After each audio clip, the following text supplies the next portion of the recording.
Hello, this is Erin Thagard and Iris Bird. For this project, we wanted to focus on gender inequality.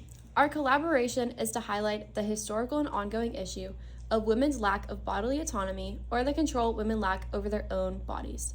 Our work was inspired by the story How It Feels to Be Forcibly Fed, which illustrates the brutality women endured in the fight for rights. Women's rights have evolved over centuries, but work still must be done. Globally, women continue to face challenges in education, employment, politics, and especially healthcare. By understanding the history and ongoing issues surrounding women's rights, we can all work towards a more just and fair future. First, we'll start with the force feeding of women who fought for their right to vote. Then we'll look at how, even today, women are still fighting for their right to make decisions about their own bodies. Being force-fed may seem like torture, and it was. A century ago, women had to face punishments like this because they wanted to have rights. In the 1910s, suffragettes in Britain were protesting for women's right to vote, and many were put in jail because of their protests. While in jail, many of them decided to go on a hunger strike where they refused to eat as a form of political resistance. The government was worried that the strikers would die in custody, causing more disaster with the protesters and the rest of society. Yet the government didn't want to choose the simple option of releasing them and addressing their demands, so they chose the option of force-feeding them to keep them alive against their will. The act is just as brutal as it sounds. Prison authorities would hold down the woman and then push a tube either up a woman's nose or down her throat to pump a mix of milk and eggs into her stomach. Some explained it as a feeling as if they were drowning and it being an unbearable pain. It's ironic to think these women were just protesting for their rights, but the government were treating them like objects to be controlled. The story How It Feels to Be Forcibly Fed by the suffragette Dejuna Barnes is a powerful story that shows the brutalities women face just for taking a stand in their rights. Dejuna Barnes willingly volunteered to be forcibly fed in order to publish it in a magazine and bring awareness to the situation. We used the quote, "I had shared the greatest experience of the bravest of my sex. The torture and outrage of it burned in my mind. A dull, shapeless, wordless anger arose to my lips, but I only smiled." This quote shows that Barnes aligned herself with women who fought for bodily autonomy. It also shows that it was torture and used as a weapon of control that denies women the right to choose what happens to their bodies. We also use the quote, "He had inserted the red tubing with the funnel at the end through my nose into the passages of the throat. It is utterly impossible to describe the anguish of it."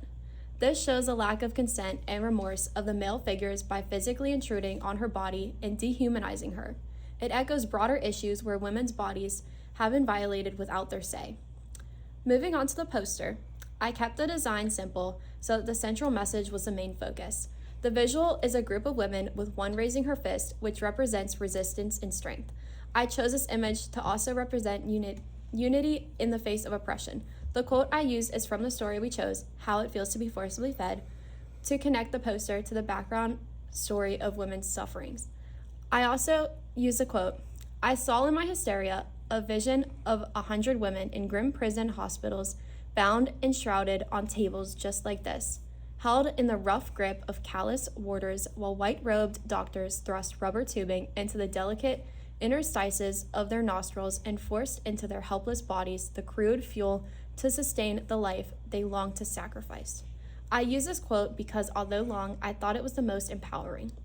I also used a limited color palette that catches a person's attention while also being simple enough to not distract from the important message. The poster is meant to be displayed in public spaces or shared through social media.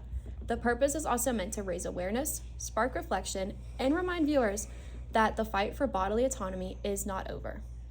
You may think that since force-feeding was over a century ago, women don't have to face brutalities today. Although women now don't get force-fed, they still have to face situations where they don't have control over their own bodies. The struggles have shifted from generations and to new topics today. The biggest example is reproductive rights, in particular, the right to decide whether or not to continue pregnancy. If a woman is pregnant and doesn't want to be, does she have the right to end the pregnancy? For nearly 50 years in the United States, Roe v. Wade said yes. Recently, in 2022, the Supreme Court reversed that decision. It's almost like we're going back in time and revoking women's rights to their own bodies. Since the reversion, about half the states have banned or severely restricted abortion. Women who might need abortions, like for health reasons or for traumatic experiences like rape, are told no by the law. Some may argue that's worse than force feeding. In one case, the state forces food into a woman, in the other, the state forces a pregnancy onto a woman. In both cases, the woman's rights and will are dismissed.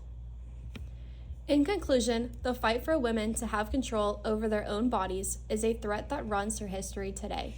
By examining the history, how it feels to be forcibly fed, we were reminded the fight for women's rights has always come with resistance, pain, and injustice. The suffragettes have proved their point through physical suffering and showed the world that denying women's rights was inhumane. Today, when women voice or protest for their rights, they are carrying the legacy of the suffragettes. Through this project, we hope the audience reflects on both the strength of women and the urgency to support their freedom in making their own choices about their bodies. Thank you.